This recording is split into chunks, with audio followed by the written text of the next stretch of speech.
dengan kehidupan kepercayaan memang akhir-akhir ini terutama ya di 10 tahun terakhir ini gitu banyak mengalami kemajuan sebetulnya. Kita sudah berjuang cukup lama untuk memperjuangkan hak-hak penghayat agar bisa diperlakukan setara oleh negara, dan ini cukup banyak kemajuan di 10 terakhir. Kita bisa ya walaupun secara mencapainya atau menggapainya itu secara bertahap perlahan-lahan, namun hampir semua layanan negara diberikan dan hampir setara walaupun belum betul-betul setara.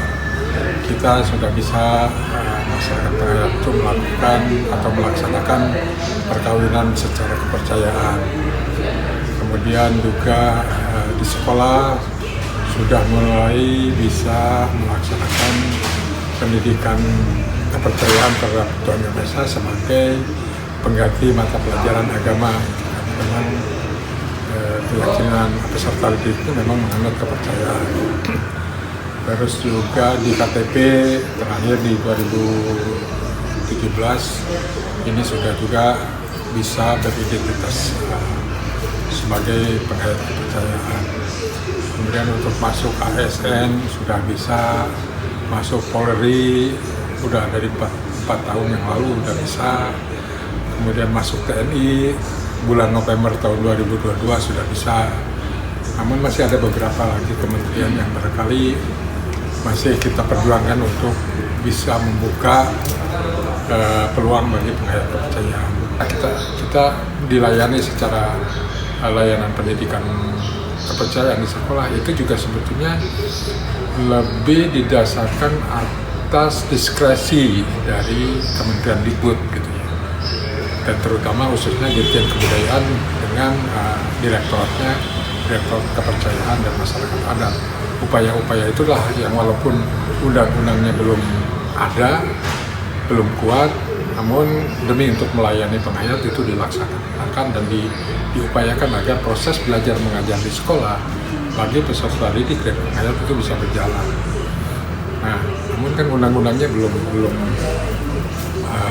cukup kuat sehingga semua proses belajar mengajar dan fasilitasi maupun tunjangan-tunjangan yang harusnya diberikan itu masih belum bisa berjalan dengan baik. Jadi itu tantangannya. Nah, oleh karena itu maka sebetulnya kami berharap adanya undang-undang Sisdiknas yang juga melayani dan melindungi penghayat. Dan kebetulan sebetulnya Kemendikbud waktu tahun ini atau tahun kemarin kita kan udah merintis untuk memperbaiki, merevisi RUU Sisdiknas, dan di RUU Sisdiknas yang versi Februari itu April ya, itu kita masuk ada pasal-pasal yang mengayomi dan melindungi hak-hak penghayat. Namun sayang di bulan Agustus, versi yang Agustus RUU Sisdiknas yang diserahkan ke DPR, ke Komisi 10, itu ternyata menghilangkan pasal-pasal yang berisi layanan terhadap penghayat. Artinya penghayat kepercayaan di situ, ajaran tentang mata pelajaran kepercayaan itu dihilangkan. Nah, sehingga ya terpaksa kan kami juga dengan teman-teman jejaring maupun dengan akses-akses yang kami miliki bersama mitra-mitra kami memperjuangkan agar itu jangan sampai disahkan.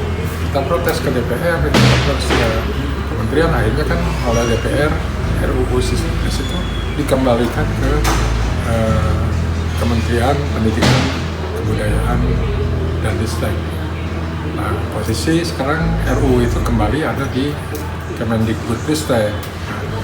Namun ternyata setelah dikembalikan ke Kemendikbudristek, ini ada seolah-olah ini dipetieskan, tidak dilanjutkan. Nah, kalau ini tidak dilanjutkan, berarti kan sampai sekarang payung hukum yang melindungi, yang mengayomi proses belajar mengajar bagi pendidikan kepercayaan di satuan pendidikan atau di sekolah-sekolah itu tidak ada perlindungan hukumnya yang kuat. Hanya dasarnya dasar peraturan menteri.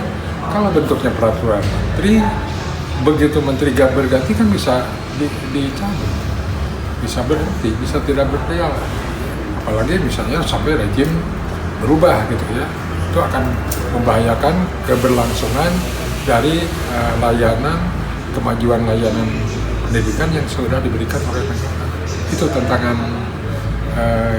yang kami rasakan dan persoalan yang sebetulnya masih harus diperjuangkan bersama antara masyarakat Raya, para aktivis dan juga pemerintah yang memang care atau ada perhatian terhadap perlindungan masyarakat rakyat maupun terhadap berjalannya demokrasi. Nah itu rupanya di dalam internal pemerintahan juga masih ada kelompok-kelompok yang tidak menghendaki eksistensi dari kepercayaan terhadap